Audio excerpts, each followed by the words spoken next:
नमस्कार दोस्तों, आपका हार्दिक स्वागत है आपके अपने YouTube चैनल पर। दोस्तों, सनातन धर्म में सूर्य देव को पूरे विश्व की आत्मा के रूप में देखा जाता है। लेकिन जून महीने में सूर्य देव का भ्रमण 15 जून 2025 रविवार को दोपहर 11:58 पर मिथुन राशि में होगा और यह इसी स्थिति में 16 जुलाई 2025 तक रहेगा और इसके बाद वह अपना पुनः भ्रमण करते हुए कर्क राशि में प्रवेश करेंगे। तदोपरांत यही सूर्य देव अपनी राशि में परिवर्तन करते हुए बुध देव की राशि में गोचर करेंगे, जिससे हर राशि के जीवन में लगभग सभी निर्णयों में कई बदलाव की संभावना है। इस गोचर के कारण सबसे अधिक जातकों को स्वास्थ्य संबंधी परहेज करने की सलाह दी जाती है, क्योंकि सूर्य देव के इस गोचर का प्रभाव आपको कुछ स्वास्थ्य संबंधी परेशानियों का योग बनाता है। ज्योतिष शास्त्र के अनुसार यदि किसी जातक की कुंडली में सूर्य नीच नक्षत्र में होता है तो उस जातक को स्वास्थ्य संबंधी समस्याओं सामना करना पड़ता है। वहीं कुंडली में सूर्य के उच्चतम अवस्था में होने पर व्यक्ति को समाज में मान सम्मान व प्रतिष्ठा की प्राप्ति होती है। ऐसे जातक जीवन में आने वाली सभी दुखों का निडरता से सामना करते हैं और ऐसे जातक राजनीतिक विषयों पर अधिक देखने को मिलते हैं। तो आइए जानते हैं इस गोचर काल के दौरान हर राशि के जातकों के जीवन पर कैसा प्रभाव देखने को मिलता है। मेष राशि। मेष राशि के जातकों के लिए सूर्य पंचम भाव के स्वामी होते हैं और अब सूर्य की मिथुन राशि में गोचर के दौरान ये आपकी राशि से तीसरे भाव में रहेंगे। इसके विपरीत घर परिवार में आपके पिता के साथ कुछ समानताएं संभव हैं या आपके पिता को कुछ स्वास्थ्य हानि हो सकती है। ऐसे में आपको उनके साथ अपने संबंध बेहतर करने की या अधिक प्रयास करने की सलाह दी जाती है। हालांकि सूर्य की इस स्थिति के कारण धार्मिक कार्यों की ओर भी आपका रुझान बढ़ेगा। निजी जीवन की बात करें तो इस समय आप किसी अजनबी के साथ एक नया रिश्ता जोड़ सकते हैं। खतरा है कि आपके शत्रु लगातार आपकी नाक की छवि बनाने की कोशिश करेंगे, इसलिए सावधान रहें। उपाय: पक्षियों को दाना डालना और किसी गरीब को खाना खिलाना। वृषभ राशि। वृषभ राशि के जातकों के लिए सूर्य आपके चतुर्थ भाव के स्वामी होते हैं और अब इस गोचर के दौरान सूर्य आपकी राशि से दूसरे भाव में स्थित होने वाले हैं। ऐसे में इस गोचर काल के दौरान आपके घर परिवार में कुछ कलह की स्थिति उत्पन्न होने की आशंका रहती है। इसके अलावा किसी पारिवारिक संपत्ति को लेकर भी परिवार के सदस्यों के बीच बहस हो सकती है। हालांकि आर्थिक पक्ष के दावे से इस दौरान आपकी वृद्धि की संभावना अधिक बनी रहेगी। ऐसे में अगर आप इस समय किसी जमीन या जमीन पर कोई निवेश करते हैं तो आपको अच्छा लाभ होने का योग मिलेगा, परंतु स्वास्थ्य के दृष्टिकोण से यह समय थोड़ा कमजोर है। साथ ही इस समय कोई भी बड़ा निर्णय लेने से बचें और यदि फिर भी आप कोई बड़ा निर्णय लेना चाहते हैं तो अपने परिवार से मशवरा लेने के बाद ही किसी निर्णय पर पहुंचें, अन्यथा परिवार के बीच आपकी छवि खराब हो सकती है। उपाय: पितरों की पूजा में चावलों की खीर का भोग लगाएं। मिथुन राशि। मिथुन राशि के जातकों के लिए सूर्य तीसरे भाव के स्वामी होते हैं और अब अपनी वर्तमान गोचर स्थिति में यह आपकी ही राशि में गोचर कर रहे हैं। इसलिए ये आपकी राशि से लग्न भाव यानी कि प्रथम भाव में स्थापित होगा। परिणामस्वरूप सूर्य का यह गोचर आपके स्वभाव में कुछ आक्रामकता लेकर आता है। सूर्य देव की ये स्थिति कुछ समस्या या विवाद होने के योग भी बनाएगी, इसलिए संभव हो हर परिस्थिति में खुद को शांत रखने का प्रयास करें, क्योंकि इस समय आपके परिवार के सदस्यों के साथ आपके संबंध खराब हो सकते हैं।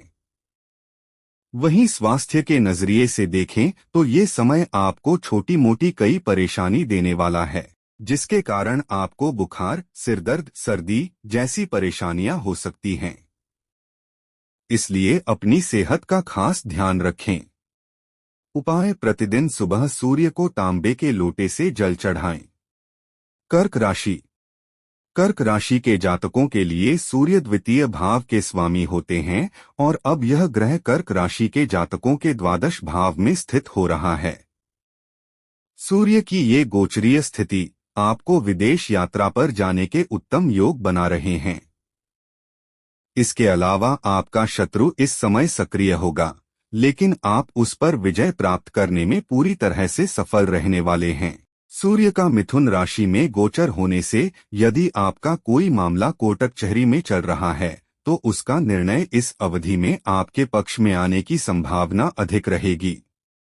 उपाय: गाय को हरा चारा खिलाएं, साथ में गरीबों को कुछ दान करें। सिंह राशि। सिंह राशि के जातकों के लिए सूर्य आपके प्रथम भाव के स्वामी हैं और इस गोचर के दौरान सूर्य आपकी राशि के एकादश भाव में स्थापित होंगे। सिंह राशि वालों के लिए सूर्य की इस स्थिति से आर्थिक जीवन में अलग अलग लाभ प्राप्त होने के योग बनेंगे।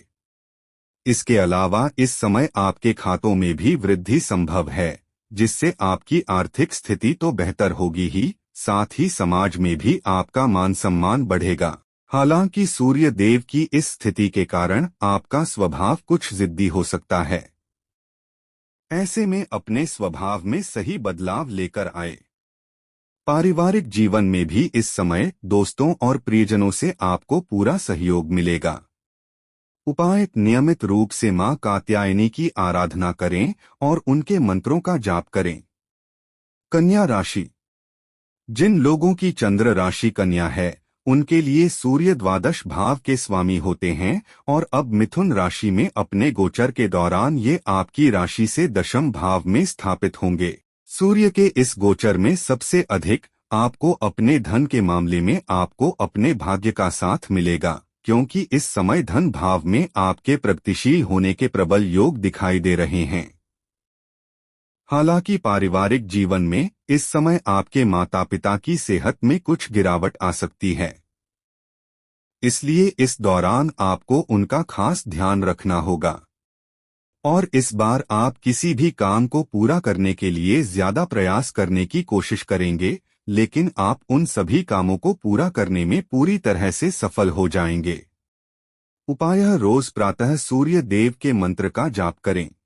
तुला राशि।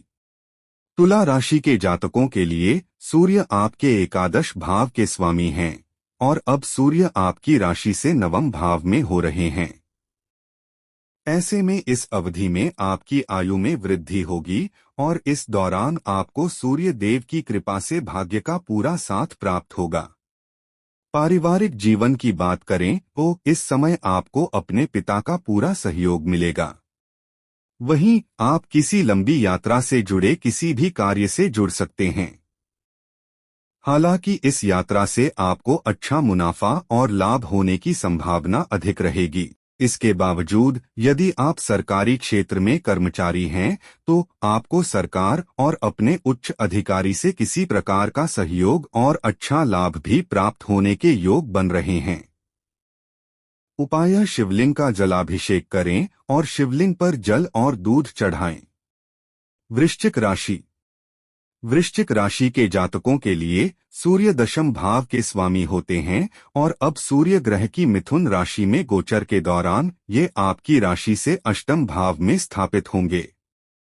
सूर्य का ये ग्रह वृश्चिक राशि वालों के लिए स्वास्थ्य की दृष्टि से थोड़ा कम अनुकूल रहने वाला है।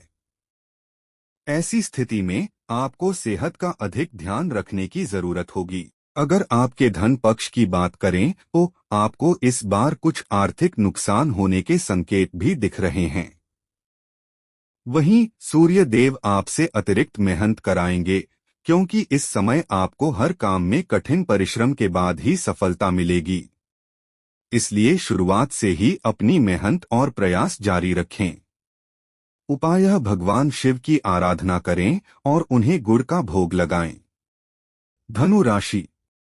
धनु राशि के जातकों के लिए सूर्य अपने नवम भाव के स्वामी होते हैं और अब अपने इस गोचर के दौरान सूर्य देव आपकी राशि से सप्तम भाव में स्थित होंगे।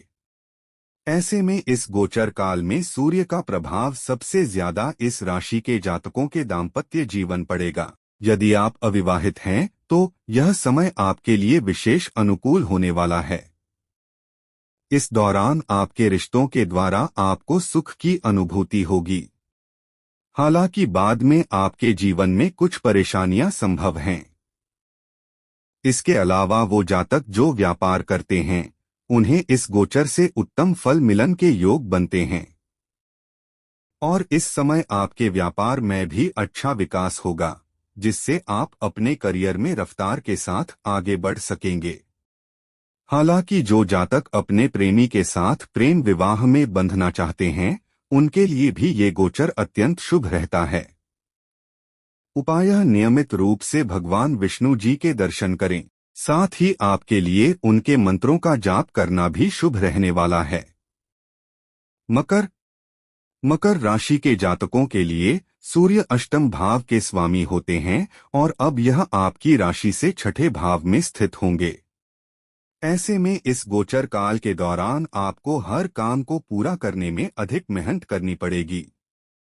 साथ ही आपको अपनी नौकरी के प्रति और भी अधिक सतर्क रहना होगा। हालांकि आपकी फुर्ती और रफ्तार देखकर आपके विरोधी आपका विरोध और नाराज भी हो सकते हैं। ऐसे में आपको विशेष सलाह दी जाती है कि किसी भी प्रकार के नकारात्मक विचारों को अपने ऊपर हावी न होने दें। अब बात करें आपके आर्थिक जीवन की, तो यदि आपने कोई कर्ज या ऋण लिया था तो इस अवधि के दौरान आप उसे चुकाने में सफल रहेंगे। वहीं जिन जातकों का कोई मामला कोर्ट कचहरी में चल रहा था तो सूर्य देव की कृपा से फैसला भी आपके पक्ष में आ रहा है। उपाय: अपने पुत्र या पुत्र समान लोगों को उपहार स्वरूप पीले वस्त्र दान करें। कुंभ राशि के जातकों के लिए सूर्य आपके सप्तम भाव के स्वामी होते हैं और अब सूर्य की मिथुन राशि के गोचर के दौरान ये आपकी राशि से पंचम भाव में स्थापित होंगे। ऐसे में सूर्य के इस गोचर के प्रभाव से सबसे अधिक दाम्पत्य जातकों को अपने संतान पक्ष की ओर से कुछ परेशानी होने की संभावना बनी रहती है। फिर भी समस्या उनकी शिक्षा से संबंधित हो या स्वास्थ्य से, लेकिन इन समस्याओं के कारण आपको मानसिक तनाव से दोचार रहना पड़ सकता है। अब बात करें आपके प्रेम प्रस्ताव की, तो इस अवधि में आपके प्रेमी के साथ किसी कारण तकरार और विवाद संभव है, जिसके परिणामस्वरूप आपकी लव लाइफ में दूरियां देखी जा सकती हैं। उपाय: रविवार के दिन गरीबों को दान करना आपके लिए अनुकूल सिद्ध हो सकता है। मीन राशि वालों के लिए सूर्य षष्ठम भाव के स्वामी होते हैं और वे अब इस गोचर के दौरान आपकी राशि से चतुर्थ भाव में प्रवेश करेंगे। ऐसे में सूर्य के इस प्रभाव से आपके घर परिवार में कुछ वाद विवाद की स्थिति उत्पन्न होने की संभावना बनी रहेगी। ये गोचर आपकी मां की सेहत में भी कुछ गिरावट लेकर आएगा। यदि आपकी मां पहले से ही किसी रोग से पीड़ित है तो इस दौरान उनकी समस्या बढ़ सकती है। इसलिए आपको उनकी देखभाल करने और उनका इलाज करने के लिए किसी अच्छे डॉक्टर के पास लेकर जाने की सलाह दी जाती है।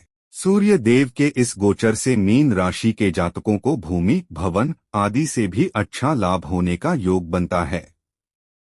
वहीं नौकरी पेशा जातक जो अपनी वर्तमान नौकरी में बदलाव की सोच रहे हैं उनके लिए भी ये अवधि विशेष अनुकूल रहने वाली है। उपाय: अपने पितरों के नाम से किसी भी मंदिर में अनाज का दान करें। दोस्तों, वीडियो को लाइक, शेयर, कमेंट और सब्सक्राइब जरूर करें। धन्यवाद। आपका दिन मंगलमय हो।